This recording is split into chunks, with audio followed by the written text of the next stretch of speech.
Bienvenidos nuevamente a su canal Mundo Valor para otra entrega de un tip de la serie Estatísticos, una ventana abierta al conocimiento de la estadística aplicada a los avalúos inmobiliarios.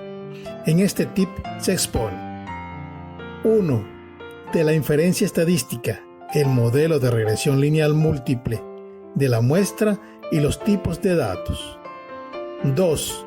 De la representación gráfica de las variables, de la distribución normal, de las variaciones de los precios observados, estimados y promedios. 3. De la distribución normal de los errores, de la prueba de hipótesis y la comprobación gráfica.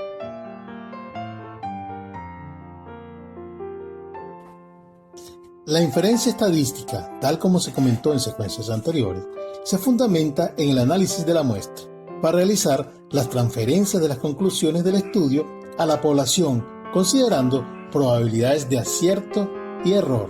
En este sentido, es de particular importancia para la validez de los resultados que se evalúe y controle el tamaño del error. Así como se ha hecho énfasis en diferenciar las medidas estadísticas de tendencia central y de dispersión entre la muestra y la población, en la tabla se expone una comparación de modelos de regresión lineal simple, esto es, tienen una sola variable independiente. Con respecto a la muestra, la ecuación del modelo es y sub i igual a b0 más b1 por x sub i más ei, donde y sub i es la variable explicada, x sub i la variable explicativa, b0, b1 son los estimadores de los parámetros beta 0 y beta 1, e i son los estimadores de epsilon i, los residuos del modelo. Para la población se tiene la misma ecuación, solo se diferencia en la utilización de las letras griegas en lugar de las letras españolas en minúsculas. Así, y sub i es igual a la variable explicada, x sub i, variable explicativa, beta 0, beta 1 son los parámetros poblacionales, epsilon i son los errores del modelo. El saber diferenciar entre los dos modelos es muy importante a la hora de que el tasador presente sus ecuaciones en un informe técnico de avalúo, para que el revisor pueda identificar el alcance de los resultados obtenidos en el estudio valorativo. En forma generalizada, siempre se presenta el modelo de regresión lineal referido a la muestra, vista la imposibilidad de levantar todos los datos de la población en la fase de investigación del mercado inmobiliario. En la secuencia anterior se observó un modelo de regresión lineal simple. Ahora se presenta la ecuación de un modelo de regresión lineal múltiple. Para el caso del uso del modelo para estimar el valor inmobiliario de mercado, y sub i está representada por el precio total o el precio unitario que se recopila de las operaciones de compra-venta y ofertas observadas en el mercado inmobiliario. Los atributos de los inmuebles comparables están representados por las variables x sub i1 a x sub ik en cuanto a las características: área de terreno, área de construcción, habitación, baño, maletero. Para la condición, el estado de conservación, la calidad, el nivel del edificio o el número de unidades por nivel. Mientras que la externalidad están la localización, los servicios, el equipamiento o la distancia a un polo valorizante. Para conformar la base de datos del mercado inmobiliario, se tienen las siguientes alternativas. Datos de corte transversal, que consiste en recopilar datos de una o más variables en el mismo momento del tiempo. Y el agrupamiento temporal de datos, que es la combinación de datos de corte transversal recopilados en diferentes momentos del tiempo, pudiendo ser expresado en días, meses, trimestres o años. Una vez expuesto sobre la población y muestra, es hora de informar sobre la naturaleza de los datos. Entre los tipos de datos muestrales se tienen datos no agrupados. Son datos que se pueden ordenar pero sin clasificación. Sus valores son individuales y se presentan en una tabla informativa para su evaluación. En la imagen se observa una tabla con las ofertas de viviendas unifamiliares donde se destaca la variable precio unitario. Ahora bien, con relación a los datos agrupados, se puede decir que es un conjunto de datos que pueden ordenarse, clasificarse y seleccionarse generalmente en intervalos de clase para su correspondiente análisis. En la siguiente tabla de distribución de frecuencias se han clasificado los datos no agrupados de la imagen anterior en 5 intervalos de clase con sus límites inferiores, superiores y la información sobre la frecuencia. Esta tabla es la base de la representación de los datos a través del histograma de frecuencias para observar la posible curva de distribución de probabilidad asociada. Para iniciar el proceso de representación gráfica de los valores de las variables, la organización de los datos es el primer paso. En el proceso de investigación del fenómeno observado, es muy importante organizar los datos de la muestra. En este sentido, se recomienda seguir las siguientes actividades. 1. Identificación y clasificación de las variables, explicada y explicativas. 2. Recopilación de datos, muestra. 3. Tabulación y representación gráfica. 4. Análisis del contenido de las tablas y gráficos. 5. Conclusiones. Una vez identificadas y clasificadas las variables, es muy importante proceder a su representación.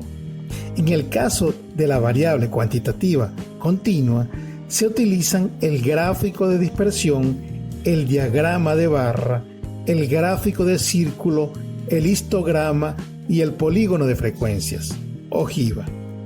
Para este trabajo se hará énfasis en el análisis del precio unitario, que es una variable independiente, cuantitativa continua, base del estudio de la normalidad de los errores. Para el caso de la variable cuantitativa discreta, se utilizan el diagrama de barras para frecuencias absolutas y relativas simples, así como también los diagramas de barra para las frecuencias absolutas acumuladas. A continuación, se presentan ejemplos de los gráficos utilizados para analizar los datos del mercado inmobiliario. La variable dependiente en el modelo de regresión lineal para la estimación del valor de mercado es el precio unitario. En esta primera imagen está el gráfico de dispersión de la variable área y el precio unitario, en donde se puede observar la tendencia, la intensidad, la forma funcional de la curva y la dispersión de los datos. El segundo gráfico es un diagrama de barras que se utiliza para analizar el número de unidades de vivienda que hay en el sector y que forman parte de la muestra analizada. La tercera imagen corresponde a un gráfico de círculo. En este caso, representan los porcentajes o frecuencias relativas correspondientes a la tabla de datos agrupados de la variable precio unitario. La cuarta es el histograma de frecuencias absolutas, que informa sobre la curva de distribución de los datos agrupados de la muestra. El quinto gráfico está representado el polígono de frecuencias absolutos acumulados, ojiva, de mucha utilidad para extraer información sobre los porcentajes de datos contenidos en la muestra según su frecuencia absoluta acumulada y el valor de la variable analizada. En esta secuencia se hace referencia a la forma de distribución de frecuencia de una variable. Se comienza con la asimetría.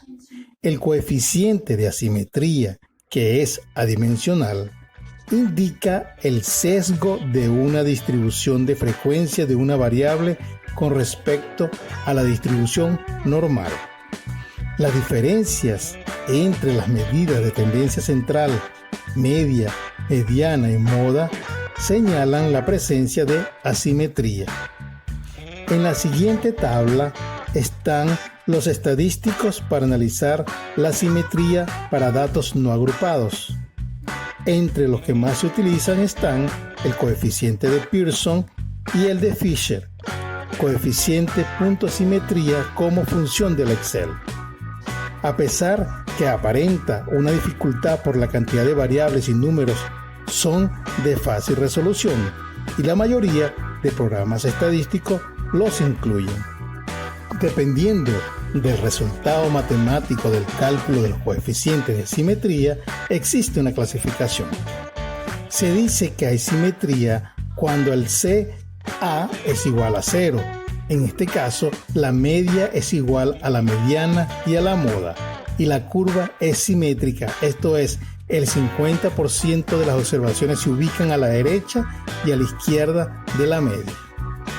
Existe asimetría positiva cuando CA es mayor que 0. En ese caso, la media es mayor que la mediana y mayor que la moda, y hay una mayor concentración de observaciones a la izquierda de la media. La cola de distribución apunta hacia la derecha, sesgo a la derecha. Existe asimetría negativa cuando CA es menor que 0. Por tanto, la moda es mayor que la mediana y que la media. Hay una mayor concentración de datos a la derecha de la media y la cola de distribución apunta a la izquierda, sesgo a la izquierda.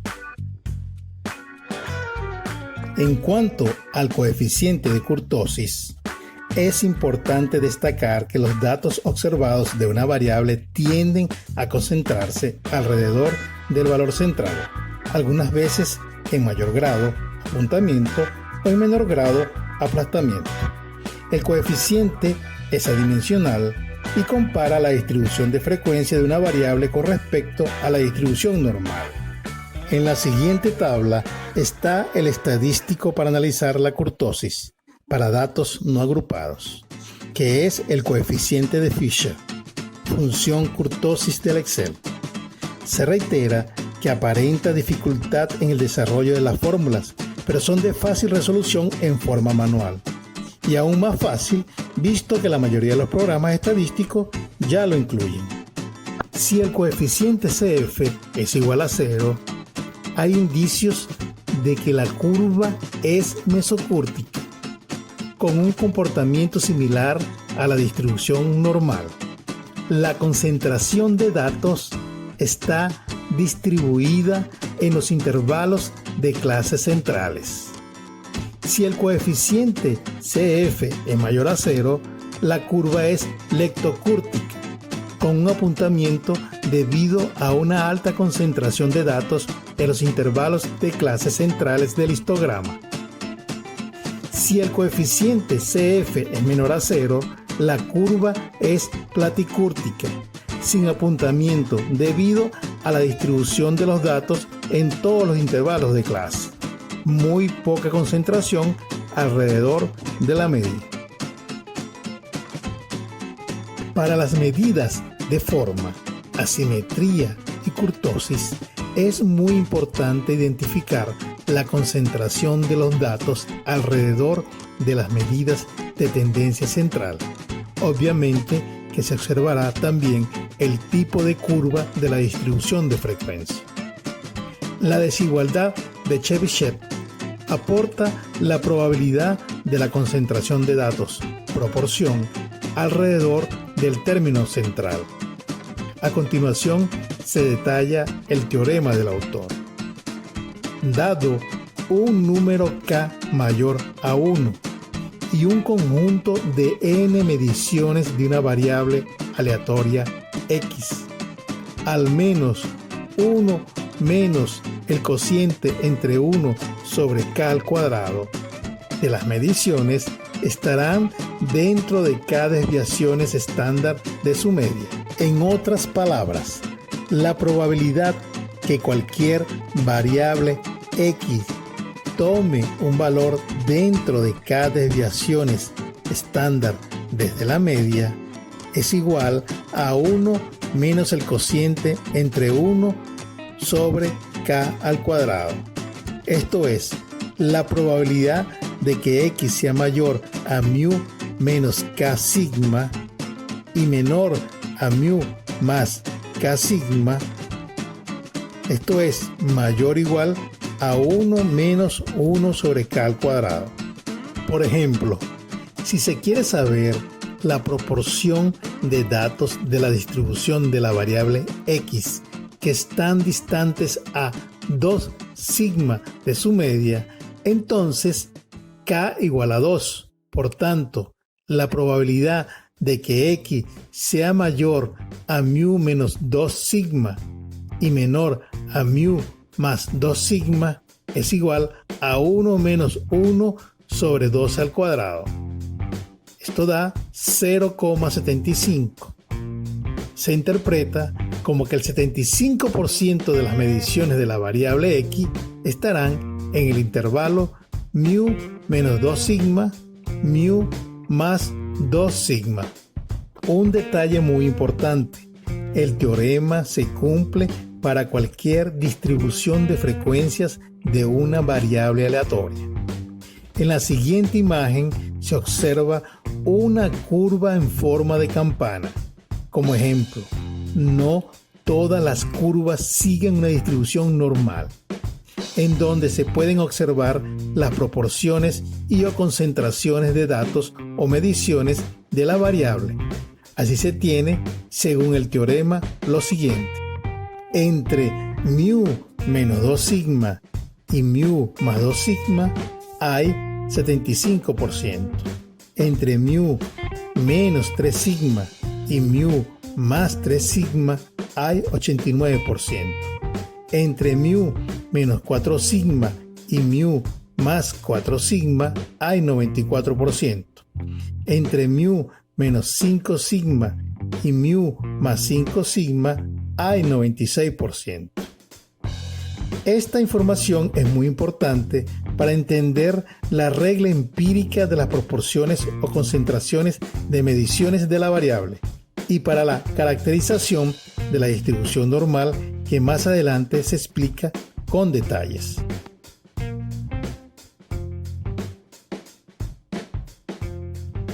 En cuanto a la regla empírica, es una manera rápida y práctica para analizar datos estadísticos. Se considera una generalización del teorema de Chebyshev y de la distribución normal. Así se tiene que entre mu menos sigma y mu más sigma se concentra el 68,2% de las mediciones.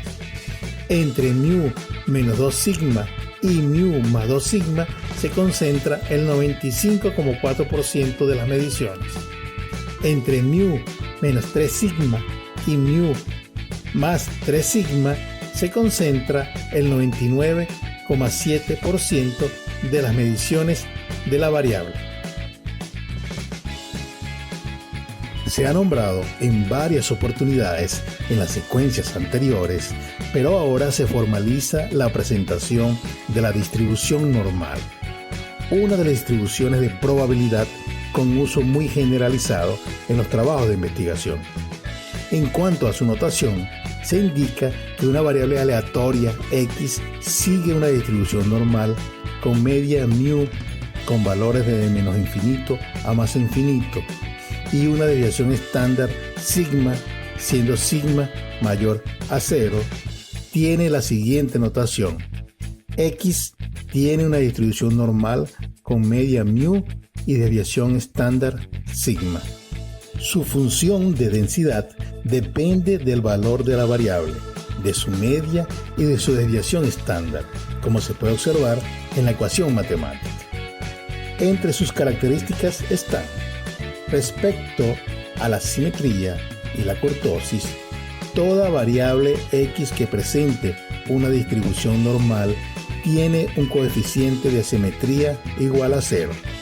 mientras que el coeficiente de kurtosis es 0 o 3, dependerá del estadístico utilizado para el cálculo. La curva normal es simétrica, también es asintótica al eje de las abscisas. Por ello, cualquier valor entre menos infinito y más infinito es teóricamente posible. El área total bajo la curva es 1. En cuanto a la proporción o concentración de valores de la variable aleatoria, cumple con 3 condiciones básicas. Entre mu más o menos sigma se encuentra el 68%. Entre mu más o menos 2 sigma se encuentra el 95,5%. Y entre mu más o menos 3 sigma se encuentra el 99,7% de la distribución. A los efectos del cumplimiento del proceso de validación del modelo de regresión lineal, la distribución normal es fundamental, por ello se enuncian las siguientes propiedades. 1. Si x sub i hasta x sub n son variables aleatorias independientes con media mu y varianza sigma al cuadrado, b1 hasta bk y a son constantes distintas de 0, la transformada lineal y igual a más b1x1 más bkxn se distribuye también normalmente con media a más b1 μ1 más bk μk y varianza b1 al cuadrado sigma 1 al cuadrado más pk al cuadrado sigma k al cuadrado. Si x sub 1 hasta x sub n son variables aleatorias independientes con media mu y varianza sigma al cuadrado, cualquier suma o resta de ellas y igual x sub 1 más x sub n tiene también una distribución normal con media mu sub 1 más mu sub k y varianza sigma 1 al cuadrado más sigma k al cuadrado. Por tanto, cualquier combinación lineal de variables normales independientes sigue también una distribución normal. Para los investigadores Martínez y Marí de la Universidad Politécnica de Valencia, la distribución normal es importante porque desde el punto de vista matemático resulta conveniente suponer que la distribución de la población de donde se ha extraído la muestra aleatoria sigue una distribución normal. También la existencia del teorema central del límite establece que cuando se dispone de una muestra aleatoria grande, aunque presente una distribución no normal e incluso distribuciones típicas de variables aleatorias discretas, pueden tratarse como aproximadamente distribuciones normales. En esta imagen se observa la distribución de probabilidad normal, destacándose la simetría a los lados del término central mu. En general, la información contenida en la bibliografía, incluyendo las tablas de la distribución, se expone que entre mu más o menos sigma se encuentra el 68% de la concentración de los datos. Entre mu más o menos 2 sigma el 95,5%. Entre mu más 3 sigma el 99,7% de la información de la distribución. Como se ha explicado, la distribución normal depende de la media mu y la desviación estándar sigma, de manera que sería imposible tabular todas las distribuciones normales por la infinidad de valores para las medidas de tendencia central y de dispersión. Por ello, se tiene la distribución normal estandarizada y su tipificación se hace utilizando la variable z, que resulta de la operación de resta de la variable x menos la media dividido entre la desviación estándar.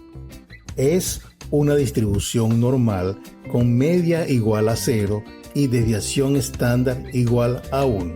Esto es, z se distribuye normalmente con media 0 y desviación estándar 1. La función de densidad ahora solo depende de los valores que asuma la variable x. En la imagen se observa la curva de la distribución normal estandarizada, en donde se observa que el término central μ tiene un valor igual a 0.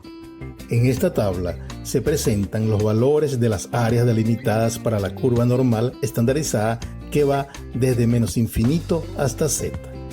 De manera que una vez conocida la media y la desviación estándar con el valor de x, se determina z, generalmente una parte entera y 2 decimales, para buscar el porcentaje de la proporción de la distribución normal estandarizada.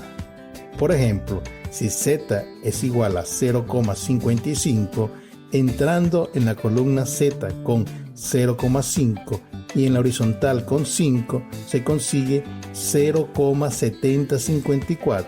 Esto es, desde menos infinito a z está el 70,54% de probabilidad.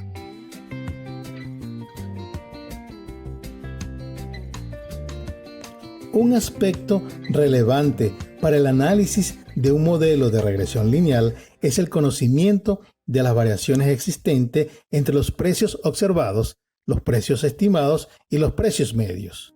Por eso, ahora se presenta una explicación gráfica para la visualización de la diferencia entre los precios citados. En el plano cartesiano XY, se parte del valor de la variable xy, que le corresponde un valor de la variable dependiente precio observado y. Luego se dibuja el precio medio de los precios observados y barra y se traza una línea recta roja a esa altura. Después se traza una línea recta inclinada que representa los precios estimados a partir de la ecuación y con sombrero igual a B0 más B1 por XY. Sobre esa línea recta de regresión se dibuja el punto del precio estimado y con sombrero, que corresponde a valor de la variable XY. Identificados los puntos y trazadas las rectas de referencia, se identifican las variaciones. La variación no explicada es igual al precio observado y menos el precio estimado y con sombrero. La variación explicada es igual a la diferencia entre el precio estimado y con sombrero y el precio medio y barra. Por último, la variación total que resulta de restarle al precio observado y al precio medio y barra. De manera que al final se tiene que la variación total y menos y barra es igual a la variación explicada y con sombrero menos y barra más la variación no explicada y menos y con sombrero. En una elipse roja se ha encerrado la variación no explicada y menos y con sombrero, que representa los errores, los cuales son variables aleatorias cuya distribución de frecuencia se debe analizar para comprobar el supuesto básico de la normalidad en la distribución de los errores, para así evitar errores de especificación en el modelo de regresión lineal. En la siguiente secuencia se hace una amplia explicación del supuesto. En cuanto a la formalidad del supuesto de los errores y la normalidad de su distribución, se comienza con la siguiente pregunta: ¿qué son los residuos o errores del modelo de regresión lineal? Los residuos o errores epsilon-y son variables aleatorias que representan la influencia combinada sobre la variable dependiente de un gran número de variables independientes que no se introdujeron explícitamente en el modelo de regresión.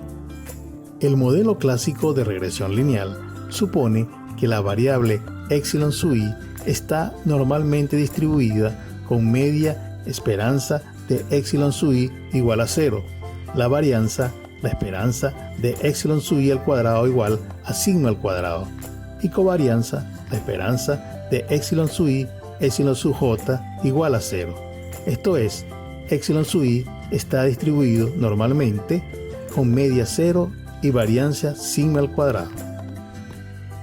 El cumplimiento del supuesto básico sobre la normalidad de la distribución de los errores contribuye con las siguientes propiedades de los estimadores poblacionales del modelo de regresión lineal determinados a través del método de los mínimos cuadrados ordinarios. Linealidad.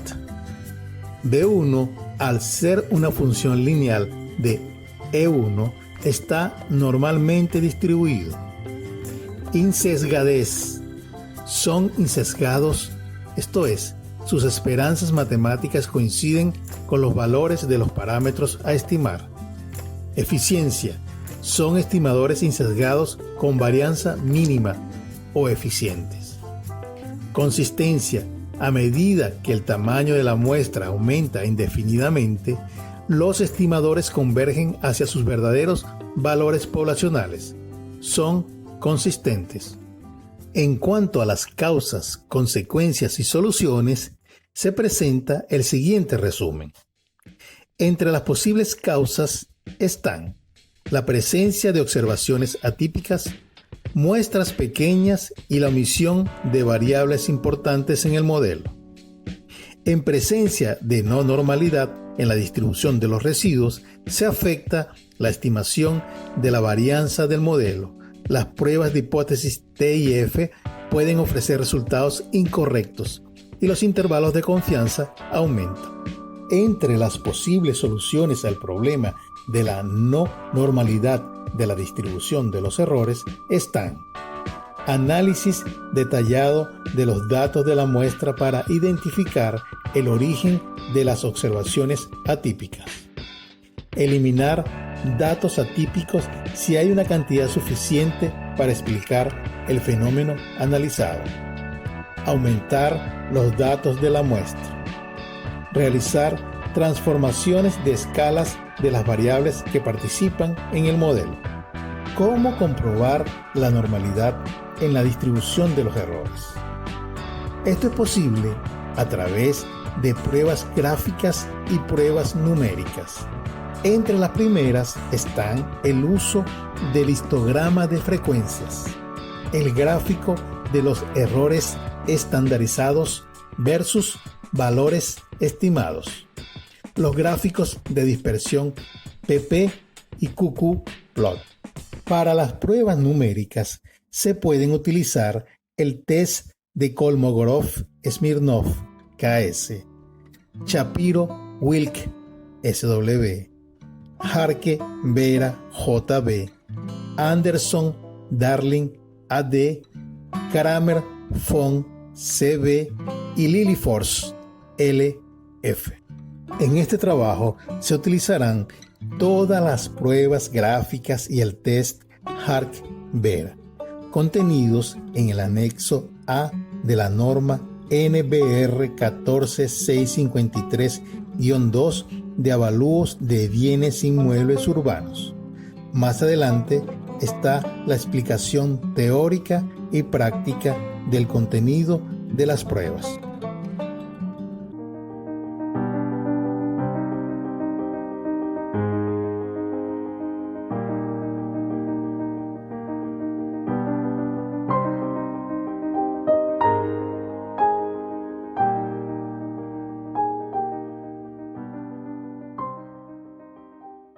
Hasta aquí la presentación de este tip, esperando que el contenido de este video contribuya con el acervo técnico del tasador panamericano. Si te pareció interesante, por favor, dar un like y recomiéndalo a todas las personas interesadas y comprometidas en el tema de la estadística aplicada a los avalúos inmobiliarios. No olvides suscribirte al canal para recibir más videos de esta serie. Hasta una próxima oportunidad. Muchas gracias por la atención.